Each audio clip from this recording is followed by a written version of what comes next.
Hi అండి, ఇవాళ నేను మీ ముందుకి చోలే మసాలా కర్రీతో వచ్చేసాను. శనగలు అనేది ముందుగా నానబెట్టేసి ఉడికిచ్చేసి పక్కన పెట్టేసుకోవాలి. స్టవ్ మీద ఒక ప్యాన్ పెట్టేసుకొని ఇందులో 2 టేబుల్ స్పూన్ ఆయిల్ యాడ్ చేసుకొని దాల్చిన చెక్క, ఇలాచి, బిర్యానీ ఆకు, సాజీరా వేసి కొంచెం ఫ్రై చేసుకొని ఆనియన్ పేస్ట్ వేసి ఫ్రై చేసేసుకోవాలి.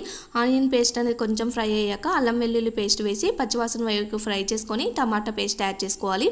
అండ్ ఫుల్ వీడియో కూడా అప్లోడ్ చేశాను. ఛానల్ నేమ్ కింద లింక్ ఇస్తాను, ఇంట్రెస్ట్ ఉన్న వాళ్ళు ఒకసారి చెక్ చేయండి. అంటే టమాటా పేస్ట్ కొంచెం ఫ్రై అయిపోయాక పసుపు అండ్ కారం, ఉప్పు, ధనియా పౌడర్ వేసి కొంచెంసేపు ఫ్రై చేసేసుకోవాలి. గరం మసాలా కూడా ఇంట్రెస్ట్ ఉన్న వాళ్ళు వేసుకోవచ్చు. నేనైతే ఎక్కువ మసాలాలు వేయకుండా తక్కువ మసాలాలతో చేస్తున్నాను అనమాట. అంటే దాల్చిన చెక్క అవన్నీ యాడ్ చేశాను కాబట్టి గరం మసాలా యాడ్ చేయట్లేదు.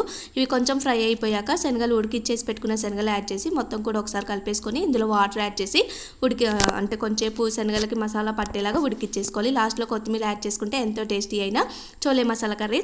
ఈ కర్రీ రైస్, పూరి, చపాతి ఎందులోకైనా అదిరిపోతుంది.